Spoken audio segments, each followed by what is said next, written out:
Hi, my name is Mafalda, and today I'm going to share with you the cultural shocks that I experienced when I moved from Portugal to the Netherlands. Before I proceed with talking about the cultural shocks, I want to make it clear it doesn't have to be necessarily something negative, just see it or just understand it as it is something different that I was used to. The first cultural shock that I experienced was how the Dutch greet each other.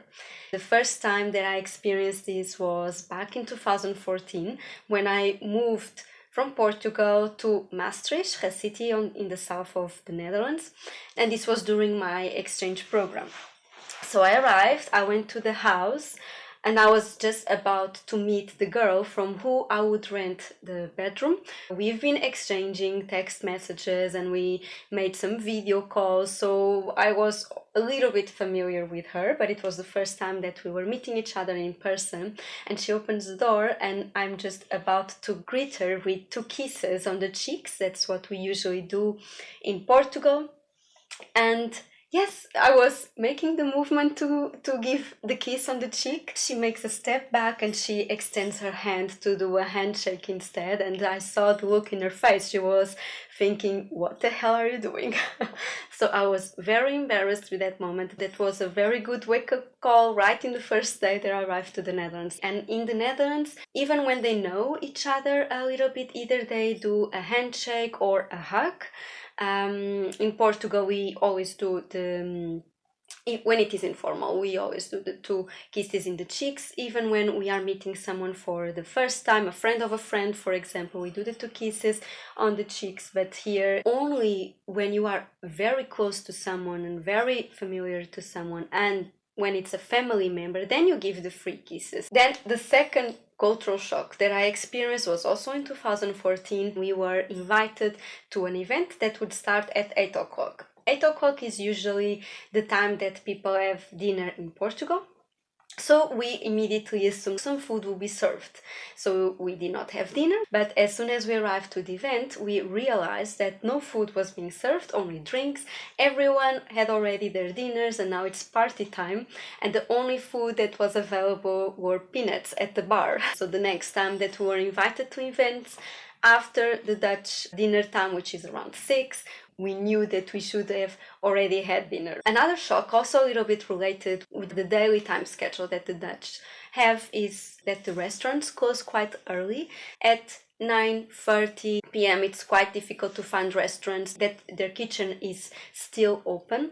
I think maybe in the very touristic areas, especially in Amsterdam, you can find some restaurants open at these times, but that's not the usual. Not just the restaurants, but the same with the stores. So when you want to go shopping, the stores usually close around 6, which is quite challenging when you are working during the week.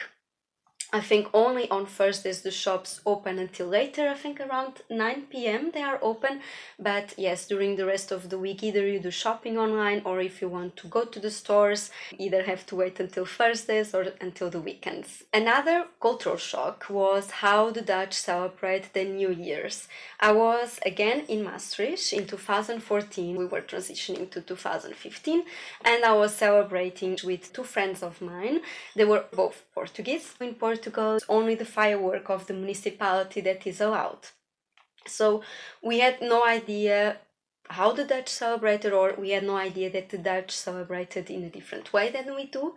So in the New Year's 2014 to 2015, we went to the bridge that crosses the River Maas in Maastricht, and we were expecting to see a very nice spectacular fireworks arranged by the municipality, but instead, suddenly everyone around us started lighting up fireworks. So apparently the municipality does not arrange the fireworks themselves. Every person is free to go to the supermarket to buy the fireworks, go to the street and then light up the fireworks anywhere in the street. And you see all different types of people, drunk people, children, sometimes age 5 and maybe even less, with the fireworks. So we immediately started looking for coverage to protect ourselves from the fireworks because we really felt it was a dangerous situation, a lot of room for severe accidents with the fireworks, and we did not feel secure in the streets. And even today I really don't like when the New Year's is approaching, because a lot of kids on the street start playing with fireworks, and of course it's not a controlled environment, so you hear every New Year's you hear that there were some accidents with the fireworks. Another situation that the Dutch do completely different is that they cycle everywhere under any weather circumstance. I don't mind cycling if it is sunny or if it is not raining, basically, but even if it is pouring rain, the Dutch cycle everywhere. Sometimes they don't even have any protection for the rain, they just cycle in the rain like nothing is happening, and that's something that even today I still struggle a little bit to cycle in the rain, and I start thinking, okay, I'll just take the public transport, what usually the Dutch people don't do, they just go and cycle. Another shock was the food. You have very good snacks, like for example the bitterballen, the stroopwafels, that every time I go to Portugal I bring stroopwafels to friends and family, they love it. They have the herring, also very good. And yes, and that's almost it. The cuisine that you find, it's a lot Italian, you have Asian cuisine, you have Mexican, you have from all over the world, but the Dutch is very, very basic. Another shock that I experienced was the lack of privacy that the Dutch homes have. So it is very common for the Dutch homes to have these huge windows that are just very close to the street where the people pass.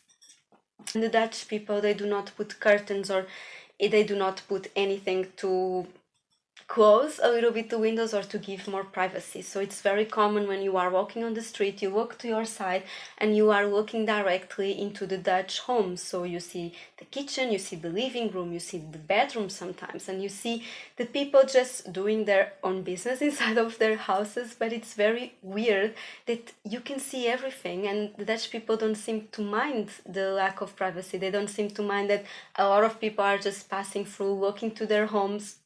Even during at night, especially during at night when people light up the lights, then you can really see a lot inside of the houses. Another shock was the approach to healthcare, or more specifically, the visits to the doctor. Here you have like what could be called as a family doctor, so a general practitioner. You first go to this doctor. If you need a more specialized doctor to look into your health issue, then they will refer you to this more specialized doctor. The first time that I had contact with the doctor in the Netherlands was via a phone call. I called to the medical clinic and I had a doubt about a certain device that I should use, and I was seeking for an advice from a doctor that for sure had much more knowledge than I had. And yes, I looked online and everything, but I really wanted a doctor to help me make a choice. And the reaction of the doctor was, just Google it.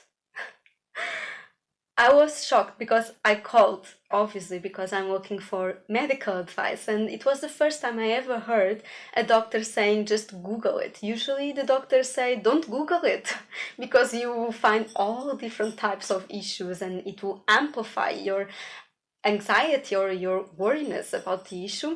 Then I had other contacts, like I have a health problem, I'm calling to make an appointment, and in the reception they ask what is happening, I describe my issue, and then they just ask, okay, what do you want me to do? Yes, I would like to make an appointment with the doctor. So yes, it is a very different approach, and also to the type of care that they give you. Most of the times we'll just say, if you wait, this will pass. Just wait a couple of weeks and this will pass, so they don't prescribe any medication to you.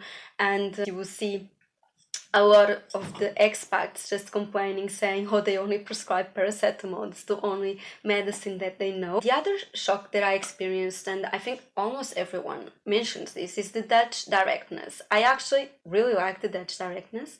In Portugal, we tend to try to be people pleasers, even if we are thinking something just to please the other person and just to be very polite, we do not mention. And the Dutch, they just say what they are thinking. But I can understand that for some people and for some cultures, this directness can be perceived as unpolite. But I really think they should try to see from another perspective than just being offended or taking it personal. I really don't think that's the case, to take it personal, and actually should be thankful that you know exactly what the other person is feeling or thinking. Another different situation than I'm used to is the Dutch planning. So if you try to schedule coffee or try to schedule a dinner or something with a Dutch person, they will say, yes, I'm available, but only in 4 months or 3 months. And in the Netherlands, they have a very scheduled agenda, and it's very difficult to schedule last minute meetings with the Dutch people. It's a very organized way of living, and even myself, I think I'm only available in 2 months to do something. So I really like this approach that the Dutch have. And that was it for the video of today. Thank you so much for watching, and maybe I will do a second video about other different situations that I experienced in the Netherlands. But for now, thank you so much and have a great day.